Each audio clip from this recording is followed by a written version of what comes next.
बिस्मिल्लाहिर्रहमानिर्रहीम। अस्सलाम वालेकुम 10th क्लास। आज हम लेक्चर नंबर 22 में चैप्टर नंबर 5 की रिव्यू एक्सरसाइज करेंगे और उसके साथ ही चैप्टर नंबर 9 का थ्योरम नंबर 3 कंप्लीट करेंगे। सबसे पहले हम आज की हदीस देख लेते हैं कि रसूल सल्लल्लाहु अलैहि वसल्लम ने फरमाया, नमाज मेरी आंखों की ठंडक है। और इसी हदीस के साथ हम अपनी रिव्यू एक्सरसाइज स्टार्ट करते हैं। रिव्यू एक्सरसाइज में जो आपके यहाँ पर ऑप्शन गिवन है, 4 पॉसिबल ऑप्शंस गिवन होते हैं और उनमें से आपने किसी एक के ऊपर टिक करना होता है जो उसका करेक्ट ऑप्शन होगा। तो बाकी आपने खुद करने हैं, जो इसमें से तकरीबन 10, 9, 10 और 11 ये 3 MCQs हैं। ये 3 आपके ऑप्शन है जिसमें आपको प्रॉब्लम होती है कि इसमें से आप उसमें क्राइम कर लेते हैं कि इसका कौन सा आंसर आएगा, तो उसको आपने सॉल्व करके करना है। सबसे पहले यहाँ पर मैं MCQs नंबर 9 को बताने लगी हूँ कि आप इनको कैसे सॉल्व कर सकते हैं। इसमें है इफ़ ए सबसेट है बी।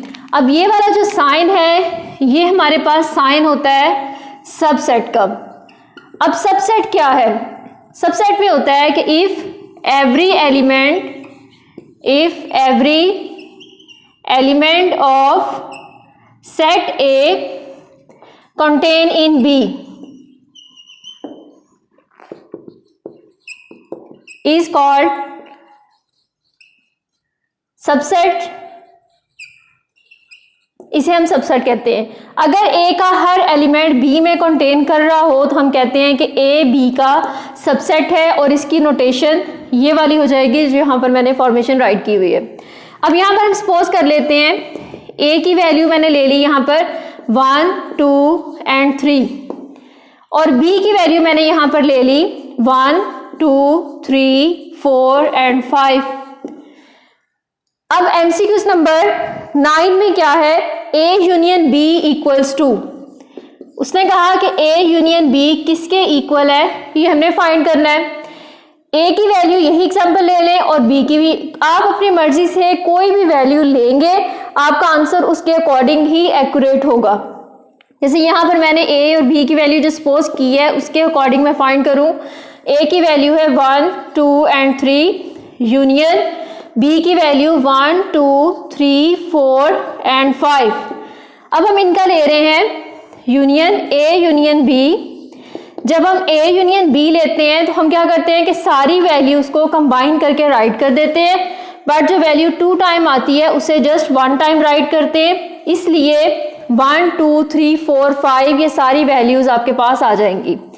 अब हम देख लेते हैं कि 1, 2, 3, 4 वैल्यू ये किसकी है? ये हमारे पास B की थी। इट मीन्स कि जो A यूनियन B है वो हमारे पास इक्वल होगा B के। तो यहाँ पर आपके पास ऑप्शन गिवन है A, B, एम्प्टी सेट या नॉन ऑफ दिस। इसमें आपका ऑप्शन B आ जाएगा। इसी तरह से जब आप इन वैल्यूज को लेकर A इंटरसेक्शन B कर लेंगे, सॉल्व करेंगे A इंटरसेक्शन B इन्हीं वैल्यूज को लेकर, तो इंटरसेक्शन में क्या होता है? जो वैल्यू कॉमन आती है वही आएगी। तो 1, 2, 3 आ जाएगा, 1, 2 एंड 3। अब देखेंगे जब हम A इंटरसेक्शन B की बात करेंगे तो क्या आता है हमारे पास? 1, 2, 3 किसकी वैल्यू है? A सेट की है जो कि हमने लिया है और ये हमारे पास A intersection B equals to A find हो जाएगा। Same as it is if A subset B then A difference B किसके इक्वल होगा? अब हम यही वैल्यू A और B की ले लेते हैं। जब हम A डिफरेंस B की बात करते हैं तो ऐसी वैल्यूज जो A में हो लेकिन B में ना हो, ऐसी वैल्यूज जो A में तो हो बट B में कंटेन ना करे, तो हम कहते हैं कि हमारे पास A डिफरेंस B है। तो अब देखें 1, 2, 3 A में है, 1, 2, 3 B में भी है।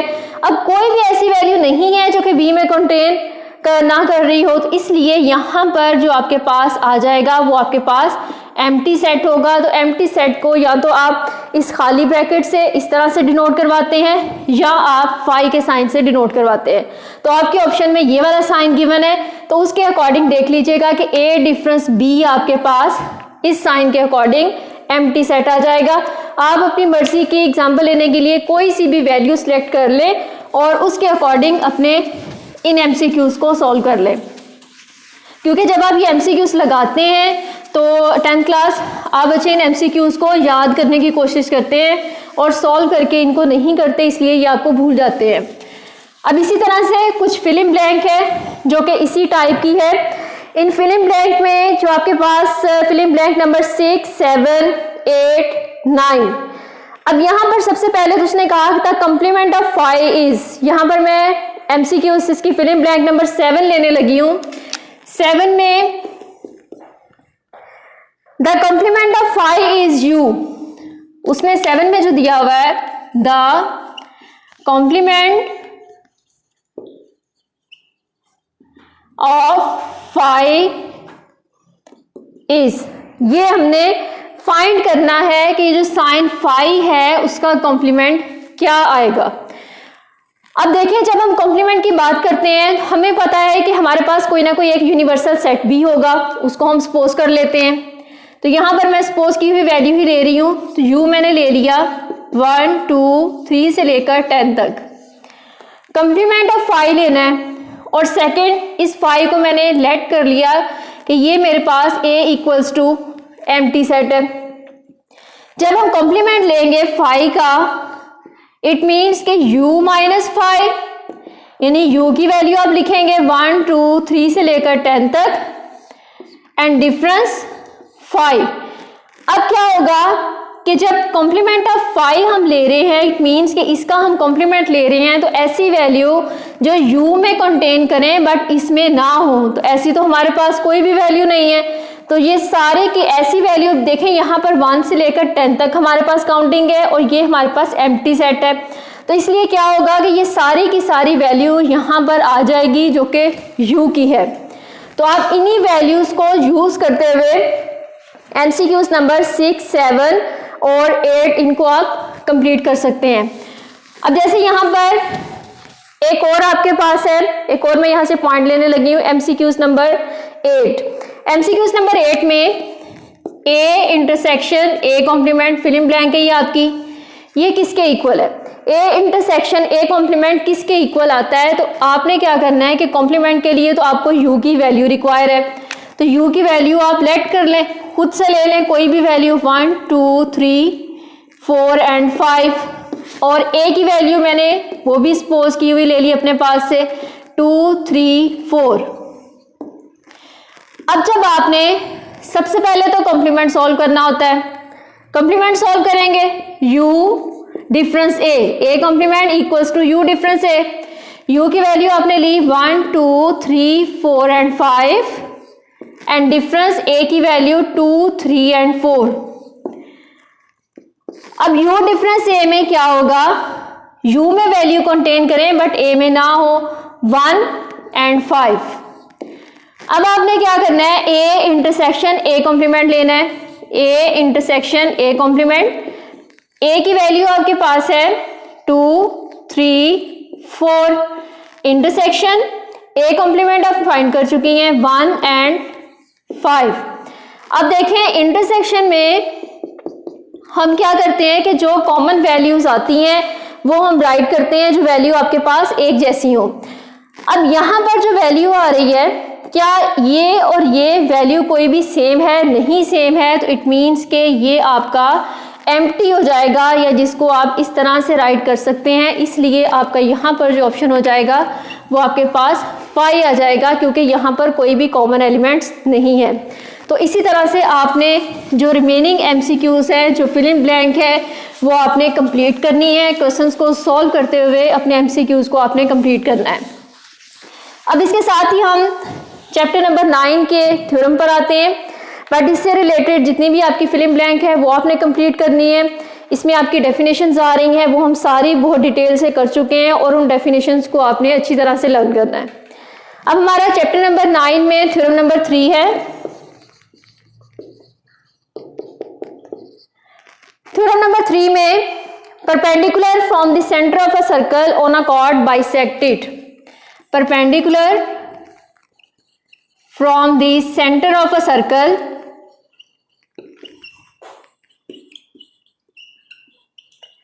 perpendicular from the center of a circle on a chord bisect it।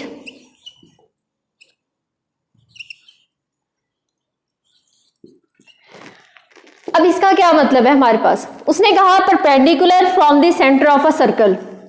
ये आपके पास सर्कल है, ये उसका सेंट्रल पॉइंट है।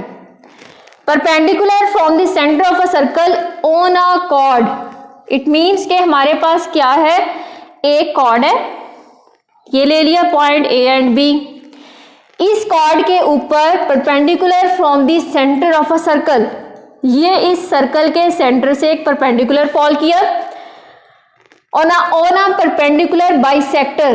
परपेंडिकुलर बाइसेक्टर मीन परपेंडिकुलर हमने ड्रॉ कर लिया कॉर्ड के ऊपर और वो बाइसेक्टर भी है, मीन के ये पॉइंट अगर मैं इसको M कह लूँ, ये मेरे पास O है, ओरिजिन है, तो मैंने O कह दिया, सेंट्रल पॉइंट था, तो ये मेरे पास बाइसेक्टर है, मीन कि जो कॉर्ड है उसको 2 इक्वल पॉइंट्स में डिवाइड कर रहा है, ये आपने प्रूव करना है। Perpendicular from the centre of a circle on a cord bisect it, ये चीज हमने प्रूव करनी है। A से M तक का जितना डिस्टेंस है उतना ही डिस्टेंस M से लेकर B तक का है, ये चीज हमने फाइंड करनी है।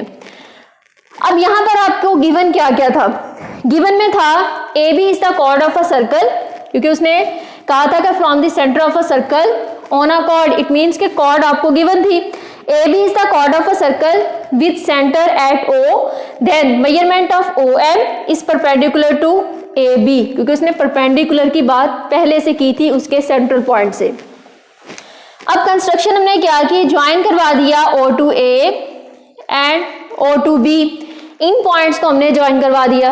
अगर हम यहाँ पर अब देखें तो हमारे पास 2 जो है वो राइट एंगल ट्राइंगल्स फॉर्म होती है, एक एंगल यहाँ पर फॉर्म होगा, एक यहाँ पर फॉर्म होगा, और दोनों ही एंगल आपके पास 90 डिग्री के फॉर्म होते हैं। तो फिर हम यहाँ पर मेंशन कर सकते हैं in right angles triangle,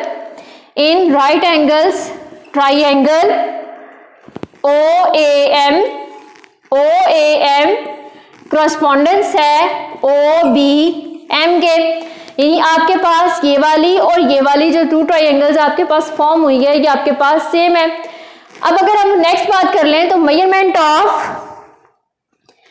angle of OMB, यानी आपके पास major angle of OMB equal है major angle of OMA equal है मेजर एंगल ऑफ OMB,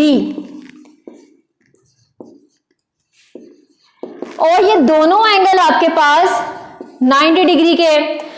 जिस पॉइंट पर एंगल फॉर्म हो रहा होता है उस पॉइंट को हमने हमेशा सेंटर में रखना होता है।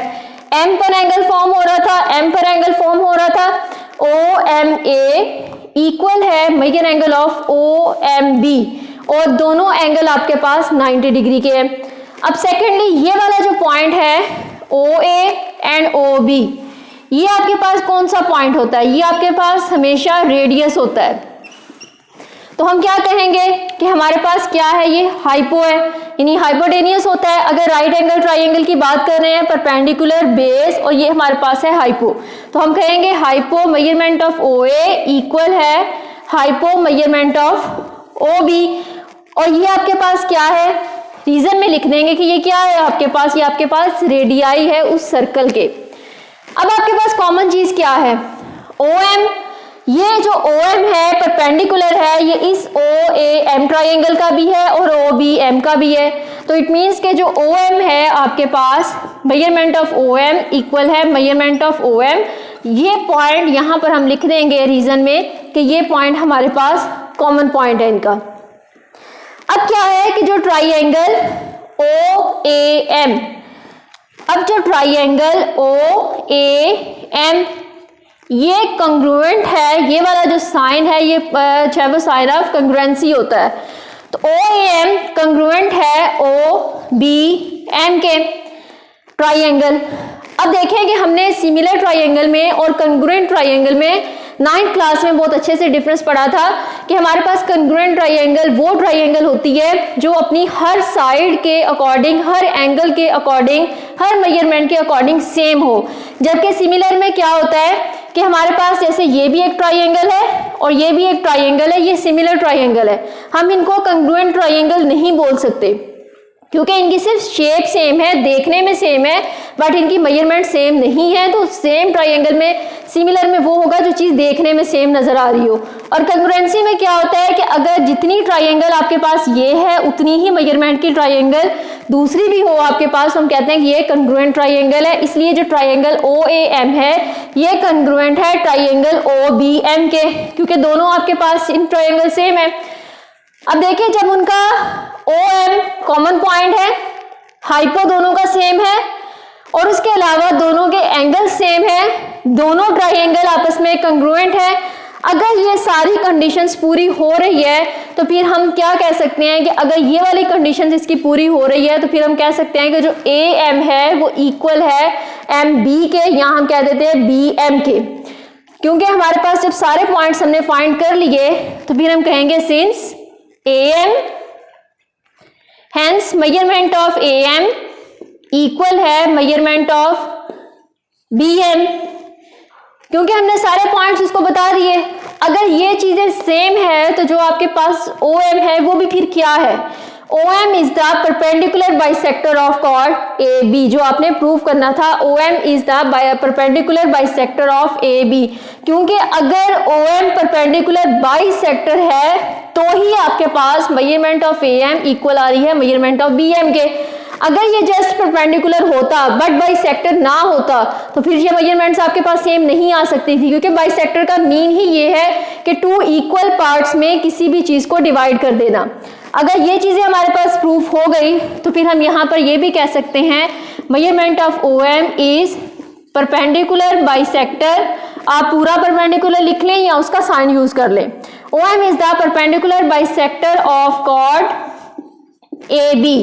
ये आपके पास कॉर्ड थी ये वाली और इस कॉर्ड के ऊपर ये परपेंडिकुलर बाइसेक्टर था।